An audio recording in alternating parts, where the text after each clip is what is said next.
Hello everyone, I am Abhinav in front of you all. Welcome back to my channel. और आज मैं आपको बहुत इंटरेस्टिंग टॉपिक पढ़ाने वाला हूँ जो है इंट्रोडक्शन टू किंगडम फंगी यानी कि introducing to kingdom fungi.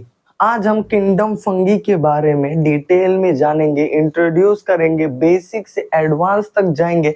And तक इस वीडियो को देखना and don't forget to like share and subscribe. बिना किसी देरी के वीडियो को शुरू। सबसे पहली चीज, इंट्रोड्यूसिंग टू किंगडम फंगी। क्या होता है फंगी? क्या होता है फंगी? जब आप घर से बाहर निकलोगे, समझो ये एक फंगी है। अच्छा ठीक है, ज्यादातर फंगी जो होते हैं वो मशरूम होते हैं। कभी मशरूम खाया है? मशरूम पॉइजनस भी होता है, ईटेबल भी होता है, खा सकते हैं, या तो वो पॉइजनस भी होता है। तो इन्हीं मशरूम्स को बोला जाता है फंगी। ज्यादातर ऐसे मशरूम्स को बोला जाता है फंगी। बट फंगी अलग अलग टाइप के भी होते हैं। फंगी प्लांट जैसा भी होता है। कुछ फंगी होते हैं वो पानी में भी होते हैं, पानी के अंदर। कुछ फंगी होते हैं वो गीली जगह पे ही ग्रो होते हैं, ज्यादातर बारिश में ग्रो होते हैं, मॉइस्ट एरिया पे ग्रो होते हैं। ज्यादातर जो फंगी होते हैं वो पानी वाली एरिया, जिधर पानी हो, गीला गीला एरिया, गीला सावन सॉरी सॉरी मतलब गीले एरिया पे फंगी ज्यादातर आता है। दूसरी बात जो हमें जाननी है वो है फंगी कैसा होता है, यूनिसेल्युलर या मल्टीसेल्युलर?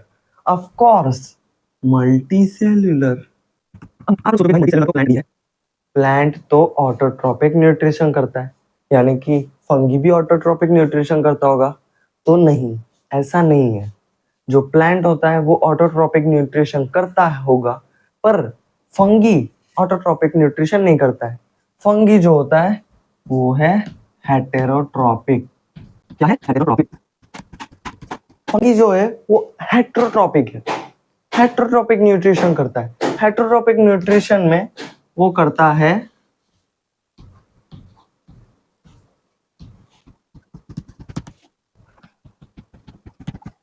दूसरा है पैरासाइटिक। पैरासाइटिक यानी कि मतलब जो ऑर्गेनिज्म, जो फंगी है ना, वो दूसरों का न्यूट्रिशन डायरेक्ट लेता है। दूसरों का न्यूट्रिशन, जैसे कि एक एग्जांपल देता हूँ, कस्कुटा। कस्कुटा फंगी नहीं है, ये एक प्लांट है। बट समझो भाई यहाँ पे एक ट्री है, ठीक है, एक अच्छा सा ट्री है भाई। अब ये जो ट्री है इस पे कस्कुटा आ गया, ऐसे ऐसे ऐसे ऐसे ऐसे। कस्कुटा ऐसे ही होता है, सांप जैसा। और कस्कुटा अपने वो जो होता है रूट्स, वो अंदर डाल देता है और वहां से एब्जॉर्ब कर लेता है। जो न्यूट्रिशन होता है वो सीधा एब्जॉर्ब कर लेता है। इसके बाद पैरासाइटिक में जो मशरूम, इधर एक मशरूम बनाता हूं, हाँ, ये जो मशरूम है ये अपने रूट्स नीचे डालेगा। नीचे जाने के बाद जो प्लांट सॉरी जो ट्री होगा उसके रूट्स भी नीचे आएंगे। तो ये रूट्स और रूट्स का कॉम्बिनेशन होके फंगी अपना न्यूट्रिशन रूट्स में से ले लेता है। रूट्स में से न्यूट्रिशन लेने की वजह से फंगी को पैरासाइटिक बोला गया है। समझ में आया दोस्तों? समझ में आया स्टूडेंट्स, फ्रेंड्स, सबको समझ में आया? अगर कोई भी डाउट हो तो कमेंट करना, ठीक है? हर कमेंट का। दूसरी बात ये है पैरासाइटिक क्या होता है? पैरासाइटिक, हाँ, जो अपना न्यूट्रिशन एब्जॉर्ब कर लेता है। न्यूट्रिशन को एब्जॉर्ब करने वाला। दूसरी चीज हम जानेंगे, दूसरी चीज जो हमें जाननी है फंगी के बारे में, कि फंगी बहुत अलग अलग तरीके के, ठीक है? कुछ असेक्सुअल भी होते हैं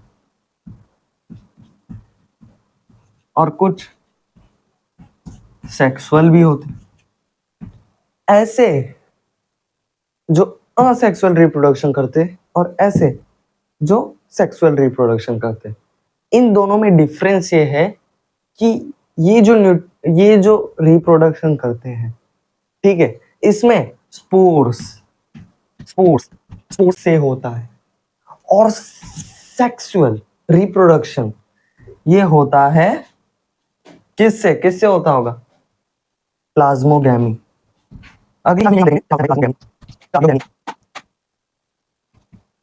मेरा जी ऐसे बन गया ईट जैसा, समझ लेना। ये कारियोगैमी, प्लाज्मोगैमी। प्लाज्मोगेमी, कार्योगेमी, ये इससे होगा सेक्सुअल रिप्रोडक्शन। दूसरी बात जो जानने जैसी है, जिसे हमें जानना है, वो है फंगी। फंगी जो होता है ओशन में भी मिलेगा। ओशन के अंदर समझो ये है पानी, सावन का पानी है, सावन का पानी। अब इसके अंदर ये है भाई अपना फंगी, इधर भी ग्रो होता है, ठीक है। इसके अंदर भी ग्रो होता है। तो कोई ऐसा चीज नहीं है जिधर फंगी ग्रो ना होता। फंगी होता है वो ज्यादातर मॉइस्ट एरिया यानी कि गीले जगह पे, और जहाँ पे मतलब बहुत ज्यादा दिक्कत होती है, ठीक है, चलने में, या तो अलगिया पे, कभी कभार बारिश के मौसम में किधर किधर जिधर गीली जगह वहां पे फंगी ग्रो हो जाता है। तो समझो ये गीला एरिया है, ठीक है, समझ में आया। तो गीली जगह पे फंगी इजीली ग्रो हो जाता है, ठीक है। कैसे ग्रो हो जाता है? हाँ, जब कोई स्पोर सेक्सुअल रिप्रोडक्शन का कोई स्पोर अगर गिर जाए जमीन पे, तो वहां पे फंगी ग्रो हो जाता है, क्योंकि पानी है, न्यूट्रिशन मिल रहा है, और भी बहुत चीजों का कॉम्बिनेशन, इसकी वजह से वहां पे फंगी ग्रो हो जाता है, ठीक है। तो कुछ ऐसे रिजल्ट्स देखे आज हमने जो फंगी के बारे में आपको बेसिक चीजें याद, मतलब बेसिक डिटेल हमने जान लिया है। अगली क्लास में हम जानेंगे क्या होता है प्लाज्मोगेमी, क्या होता है कार्योगेमी, और माइसीलियम, सिनोसेटिक, और ये मेरे साथ। And don't forget to like, share and subscribe the video. Please guys subscribe कर दीजिए, ताकि आपको ऐसे टॉपिक्स की डिटेल और ऐसे टॉपिक्स मजेदार वे में सीखने को मिलते रहे। चलिए चलता हूँ, मिलता हूँ आपसे अगली वीडियो में, तब तक के लिए बाय बाय।